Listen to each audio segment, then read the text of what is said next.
Nick Hajazi, the founder of the Mendes Cartel, the Natty King, the last true Natty Crusader, the one true heir to O'Hearn's Natty throne, and the president of the Natty Republic, El Presidente, El Jefecito, El Comando, El Farmer Todo, the man himself, here with the co-founder, Mr. G for P, the king himself, the guy that whips out his Johnson at on any given moment.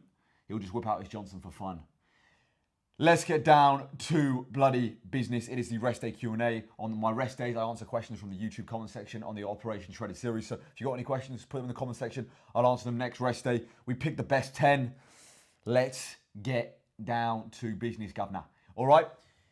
Before we get into the rest day Q&A though, gentlemen, it is the winter arc. We're right in the middle of winter now, boys. We're deep in it, thick in it. And there's no better place to be this winter to build up your physique than joining my online community, the Mendes Cartel, where you'll have full access to all of my training and nutrition programs, including my latest program, my advanced cutting guide, where I show you how I went from 240 peak bulk down to 185 lean and aesthetic in just 22 weeks. You'll also have 24/7 support from both of us in there via Zoom calls, the community feed, and private message. Link in the description to join the Mendes Cartel. And if you want to go an even further step than just being in my online community, and you actually want full-on one-to-one coaching, go to my Instagram link in the description and DM me the word cartel. And lastly, chaps, Natty Republic merch is coming soon. Sooner than later. Natty Republic merch is on its way, I promise, chaps.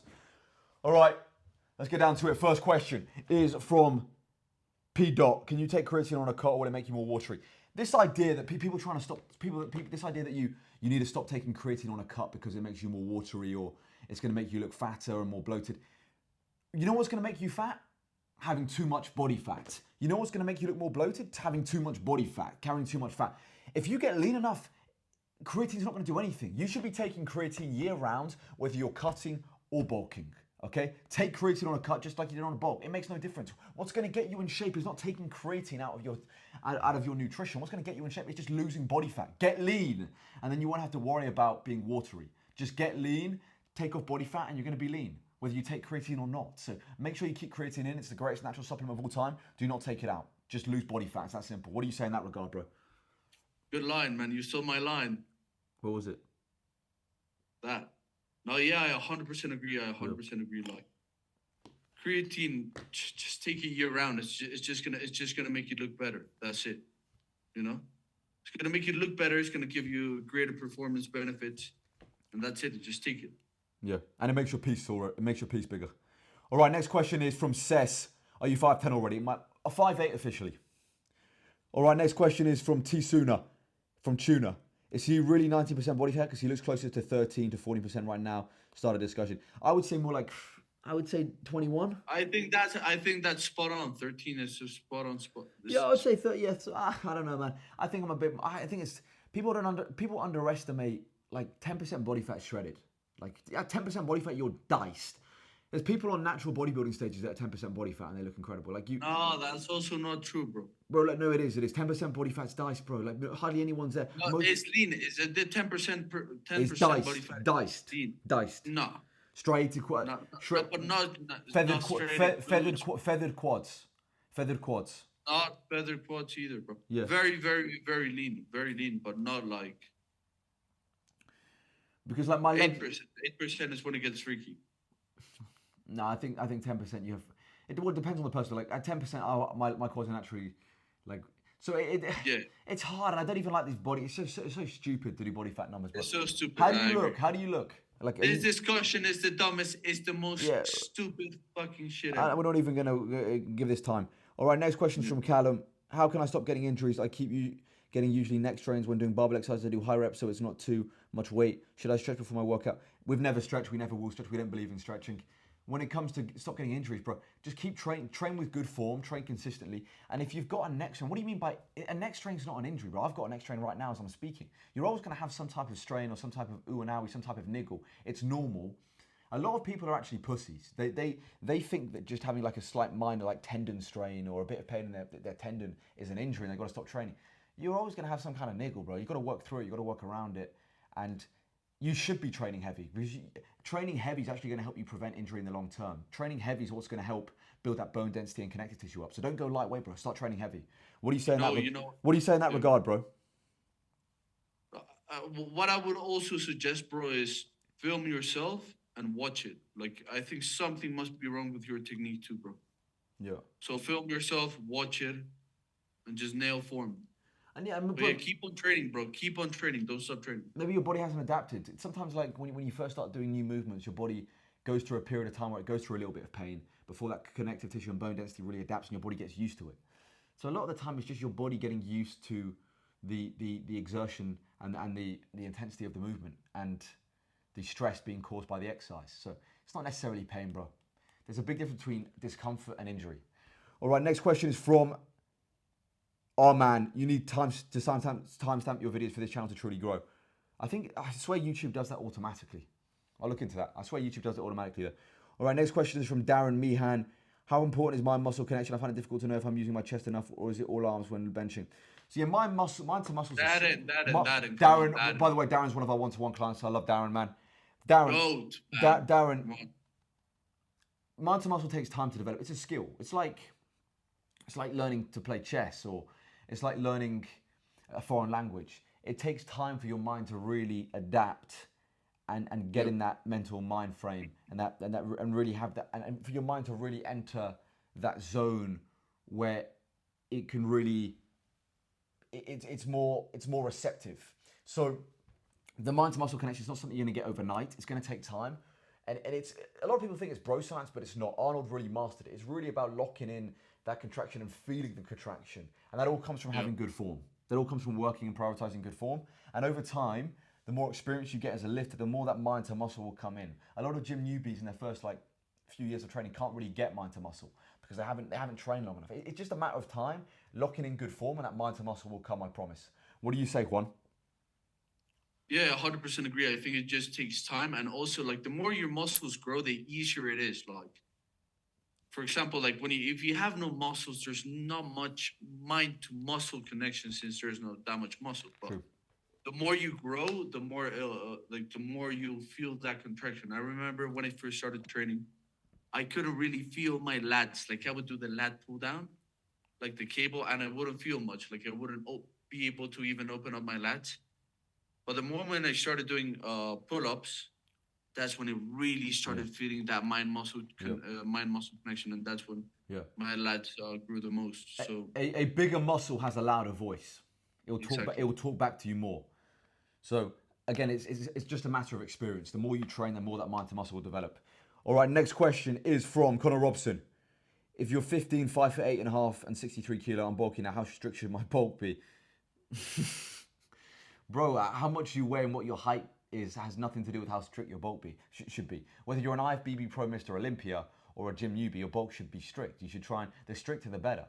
The more results you're going to get, the less body fat you're going to gain, the more lean tissue you're going to gain. So make sure your bulks are strict. Lean bulk, don't dirty bulk. Stay in a nice lean surplus, a 300 calorie surplus, progressively overload in the gym, monitor your weight. I would aim to gain, depending on your level of experience, I would aim to gain between half a kilo to a kilo. Maybe a bit too much. I would aim to. He's a complete newbie. I would aim to gain between a quarter of a kilo to half a kilo a week, depending on your level of experience. The longer you've been training for, the slower your rate of gain is going to be weight-wise. And then just monitor all the variables closely and make sure it's strict. You can obviously have a few cheat meals here and there, but keep it strict, keep it reasonable. And yet, no matter who you are, your bulk should be strict. It should be on point. All right, next question is from, hey there, bag looking super diced up already. Thank you, mate. My back and my quads tend to get the leanest. It's just my lower abs which take the longest genetically from a fat distribution standpoint. All right, next question is from JF. Bro split enthusiast, we reunite. The bro split is the greatest split of all time. Nothing beats it, nothing comes close. It is the GOAT of all splits. And final question from Niall. Ever tried low carb? I'm on it and the hunger is non-existent. Maybe a glitch for a cut. I think low carb is doable, but for a short period of time. I think you need carbs for longevity. You need carbs. I agree, but at the same time, it depends on if you're, again, it depends on your level of advancement. The more muscle you have, the more carbs you kind of need. You don't see, like, elite bodybuilders aren't going zero carb for a reason. Unless they're like 2 to 4 weeks out from a show. Yeah. Okay. If they're like I will go low. I'm going to push the cut real hard. So the last 2 to 4 weeks, I might go crazy low in carbs just to get like to 6% body fat. That's what I'm gonna do at the end of my cut. Low carb, low carb. If you know how to do low carb, like strategically with protein and stuff, For a short period of time, yeah, but not year round. for a short period, of time. Not year round. I think no, year round. Not Never. 2 to 4 weeks at the end of a cutting phase. I think even 8 weeks you can. And if you haven't got enough, if you haven't got much muscle, yes. But for a guy with lots of tissue, not a good idea, in my opinion. You will not see an elite bodybuilder 2 months out from a show going 0 carb. Yeah, that's true.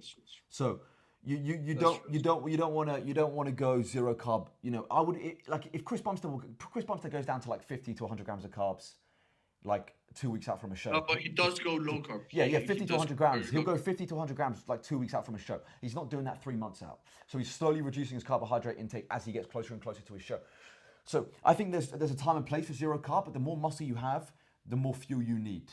So for like you see a lot of like the average lifestyle person can actually do keto. It works quite effectively. If you just want to lose body fat, you can do keto. But if you're trying to maximize muscle retention on a cut, for bodybuilding purposes, doing 0 carb. If you want to maximize body composition and muscle mass, doing 0 carb is not a good thing long term. Maybe for a 2 to 4 week period, which I might do near the end of a cut, but not for a long period of time. That's not going to help you, my brother. What do you say in that regard, bro? Oh, I think low carb has its place sometimes, but never year round. And to build muscle, like carbs are like the most potent like fuel source. You know, like every athlete needs carbs. You know, like carbs are essential. Yeah. Low carb diets for performance are horrible. Lifestyle people go 0 carb. Like there's guys that go keto year round, and they have okay physiques. They have decent physiques. Yeah, but never. And you'll find the odd person who has a great physique doing like these low carb or carnivore diets. But I don't think maybe for a short period of time, if you want to trim like fat and weight, like maybe for a trip, something like that for lifestyle. But if you want to maximize muscle, just like Nick says, carbs. Year round, you need carbs for longevity, bro. That's what's going to sustain a high quality of muscle tissue and high training performance. You know, for decades, you need carbs. For a short period of time, you can take them out, but I wouldn't do it long term. All right, that is the video, gentlemen. Nick Kajazi, the founder of the Mendez Cartel, the Natty King, the last true Natty Crusader, the one true heir to O'Hearn's Natty throne, and the president of the Natty Republic, El Presidente himself, here with. The co-founder. Show your piece on camera. Could you show your piece on camera for the fans? Look at what I have. Look at what I have in my hand. I can see it. Show your piece on camera for the fans. You're gonna chop. Apparently, you used those scissors to chop some of your piece off because it was too long. This is the cut. Say that. Cut. Cut. Yeah, let's do the thumbnail right now. Let's go.